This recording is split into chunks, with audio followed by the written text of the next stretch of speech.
लोकसभा चुनाव के लिए शिवसेना यूबीटी ने पहली लिस्ट जारी की। 17 उम्मीदवारों का किया ऐलान। मुंबई साउथ से अरविंद सावंत को टिकट, सांगली से चंद्रहार पाटिल, ठाणे से राजन विचारे को उतारा, मुंबई नॉर्थ वेस्ट से अमोल कीर्तिकर को टिकट।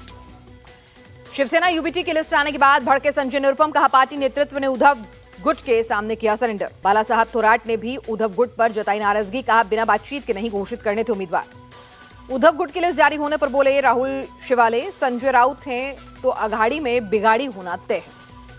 महाराष्ट्र बीबी ने 8 उम्मीदवारों का किया ऐलान। अकोला से प्रकाश अंबेडकर लड़ेंगे चुनाव, भंडारा गोंदिया से संजय केवट को टिकट। मुंबई में एनसीपी शरद गुट के संसदीय दल की मीटिंग, कोटे की सभी 10 सीटों पर हुई चर्चा। उद्धव गुट के मुंबई नॉर्थ ईस्ट सीट से उम्मीदवार घोषित करने पर एनसीपी नाराज, कार्यकर्ताओं ने किया प्रदर्शन। उद्धव गुट को कांग्रेस की 2 चूक, गठबंधन धर्म का पालन करे, सांगली उत्तर मध्य मुंबई सीट पर फिर विचार करे। शिवसेना यूबीटी सांसद प्रियंका चतुर्वेदी ने कहा गठबंधन मिलकर लड़ेगा चुनाव, बातचीत से दूर हो जाएगा विवाद। राज ठाकरे की पार्टी मनसे की बैठक खत्म, बालानंद गांवकर बोले गठबंधन पर पार्टी जल्द करेगी ऐलान। नागपुर में केंद्रीय मंत्री नितिन गडकरी ने भरा नामांकन, कहा 5 लाख वोटों के अंतर से जीतूंगा चुनाव। महाराष्ट्र के लिए बीजेपी स्टार कैंपेनर की लिस्ट जारी। सीएम शिंदे, देवेंद्र फडणवीस, अजीत पवार सहित अशोक चौहान, विनोद तावड़े को जिम्मेदारी मिली। मुरादाबाद लोकसभा सीट से एसटी हसन का टिकट कटा, रुचि वीरा होंगी सपा की अधिकृत प्रत्याशी। रामपुर से अधिकृत प्रत्याशी मौलाना मोहिबुल्ला नदवी होंगे। मुरादाबाद से नामांकन दाखिल करने के बाद बोली रुचि वीरा, मुझे अखिलेश ने आशीर्वाद दिया, एसटी हसन मेरे प्रतिद्वंदी नहीं, भाई हैं। कमलनाथ के गढ़ से सीएम मोहन यादव का निशाना, कहा यहां कोई गढ़ नहीं।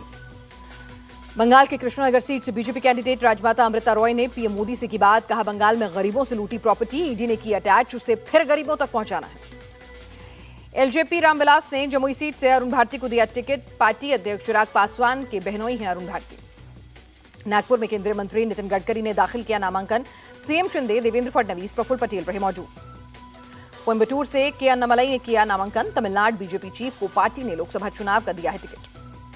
जयपुर में सीएम भजनलाल ने जनसभा को किया संबोधित, कांग्रेस ने झूठ और भ्रष्टाचार के अलावा देश को कुछ नहीं दिया, चुनाव के समय फैलाते हैं अफवाह।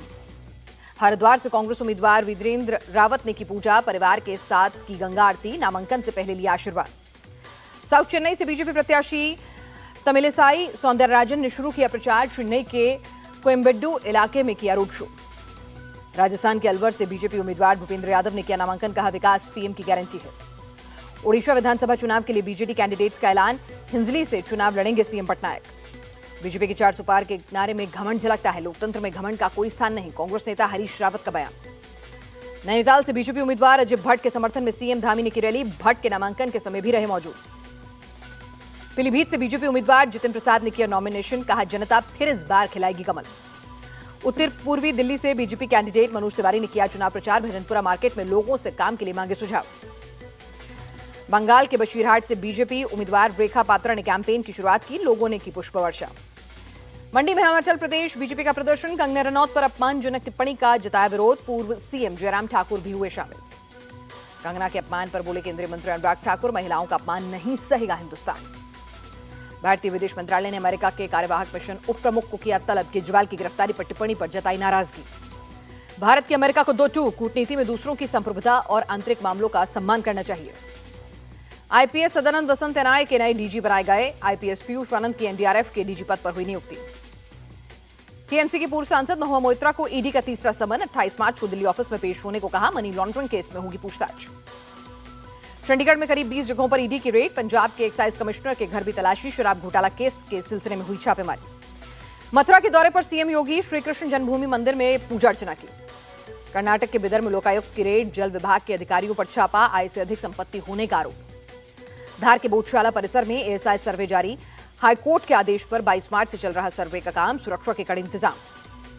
दिल्ली में शंकराचार्य अविमुक्तेश्वरानंद सरस्वती का पैदल मार्च, गाय संरक्षण के लिए अपने समर्थकों के साथ संसद तक किया मार्च। साउथ मुंबई में मुनव्वर फारूकी समेत 14 लोगों को पुलिस ने हिरासत में लिया, एक हुक्का बार में अवैध तंबाकू सेवन का आरोप, बाद में नोटिस देकर छोड़ा।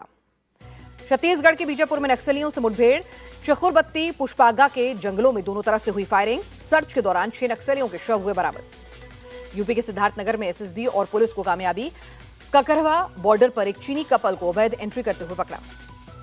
ग्रेटर नोएडा के बादलपुर में प्लास्टिक कचरे में लगी आग, फायर ब्रिगेड की कई गाड़ियों ने बुझाई आग। दिल्ली में अज्ञात बदमाशों ने एक शख्स को मारी गोली, डॉक्टरों ने मृत घोषित किया। पुलिस ने मौके से गोली के साथ खोखे बरामद किए। हत्या का केस दर्ज, पुलिस जांच में जुटी।